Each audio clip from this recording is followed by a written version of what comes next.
there. Today's tip is going to be coming from Pilates mat, and it's going to be all about your imprinted spine, when you should be using it and when you should be neutral. Let's get right into that imprinted spine in an exercise and when we should be neutral and when we could be using that imprint. All right, so we're going to sit up nice and tall, and we're going to use our abs to take us down to the mat, rolling down one vertebrae at a time. And from there, I'm just going to walk my feet in. All right, so from here, I'm going to rock your pelvis back. Right here, just going to go into a little bit of a tuck, so that's what it looks like. A tuck, the lower back goes right into the mat, and then I'm going to tabletop one leg and then the other. So that right there is an imprinted spine. So if that's a little bit too much and you're not sure how to rock your pelvis back and forth, then you just hug the knees into the chest, and you can feel how heavy that tailbone is into the mat, and that will help you get into position a little bit easier. So if you're going to be going into a neutral position, that means your lower back is not going to be in an imprint, that's going to be in a neutral. That means you have that little space under the lower back, then your feet will be connected to the floor or to the equipment.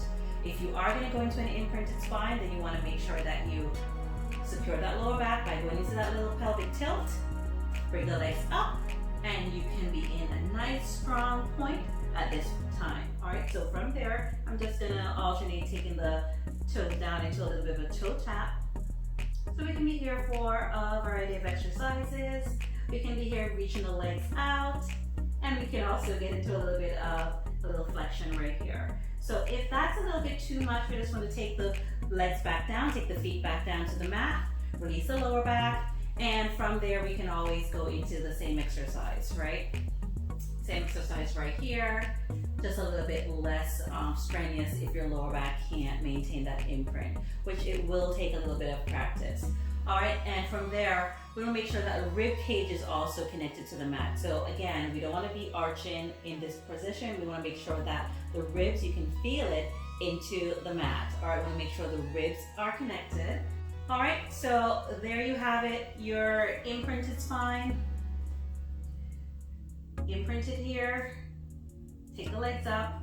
We can get our exercises done here. We can go into our hunches right here, nice and flat into the mat, or we can just take it into a little bit of a single leg stretch, right? A little double leg stretch right here, or whatever else we need to do while we have the back nice and secure on the mat.